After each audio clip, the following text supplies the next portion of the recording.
Assalamualaikum warahmatullahi wabarakatuh. Hai semuanya, perkenalkan nama saya Putri Syahyani Tribuana dan dengan NPM saya 1022-1069. Di sini saya akan menjelaskan sedikit mengenai pengenalan tentang resiko manajerial dan resiko bisnis. Yuk, kita ke slide selanjutnya. Pertama, kita ke pengertian dulu ya.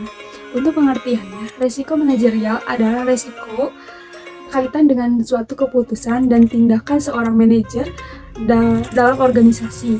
Sedangkan untuk risiko bisnis adalah merujuk pada ancaman terhadap tujuan bisnis dan keberlangsungan kegiatan operasional. Kalian sendiri udah tahu belum perbedaan antara risiko manajerial dan risiko bisnis?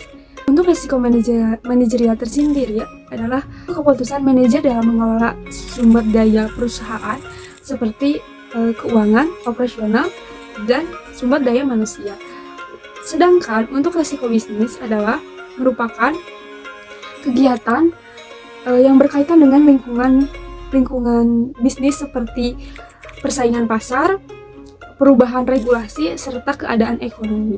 Yang ketiga adalah mengidentifikasi risiko manajerial dan risiko bisnis, di mana risiko manajerial ini sendiri adalah mengidentifikasi risiko yang melibatkan sebuah penganalisisan proses pengambilan keputusan dan evaluasi potensi yang terkait dengan masing-masing keputusan.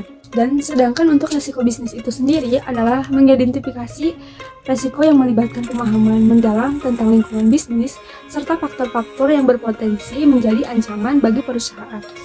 Yang keempat, ada menganalisis dan mengevaluasi manajerial dan risiko bisnis, di mana risiko manajerial ini memerlukan pendekatan sistematis untuk mengidentifikasi, mengukur, dan mengevaluasi kemungkinan dampak dari keputusan manajerial tersebut.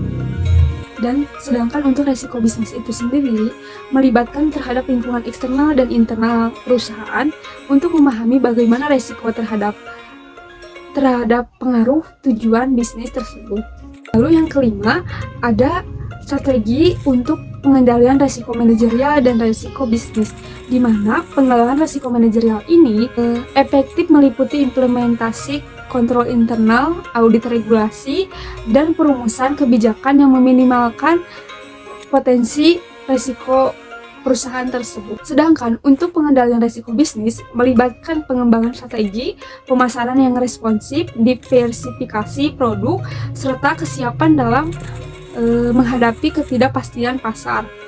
Yang keenam ada implementasi langkah-langkah pengendalian risiko.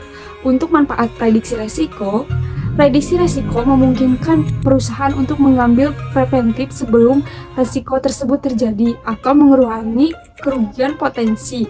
Sedangkan untuk peran manajer adalah memastikan bahwa langkah-langkah pengendalian risiko itu diimplementasikan secara efektif dan efisien dengan aspek operasional perusahaan. Yang terakhir mungkin ada manfaat dari memprediksi risiko manajerial dan risiko bisnis. Yang pertama, meningkatkan efisiensi. Dengan memprediksi dan mengendalikan risiko, perusahaan dapat mengalokasikan sumber daya dengan lebih tepat serta meningkatkan efisiensi operasional. Sedangkan keunggulan kompetitif adalah kemampuan beradaptasi dengan risiko yang teridentifikasi memberikan keunggulan dalam menghadapi perubahan pasar yang cepat dan tepat atau tidak pasti. Mungkin dari penjelasan saya, ini adalah kesimpulan dari risiko manajerial dan risiko bisnis, yaitu memprediksi dan mengendalikan risiko manajerial serta risiko bisnis adalah suatu keharusan dalam setiap organisasi. Dengan pemahaman yang kuat terhadap risiko yang dihadapi, perusahaan dapat mengambil langkah-langkah proaktif untuk mengurangi dampak negatifnya serta meningkatkan kinerja dan keberlangsungan bisnis.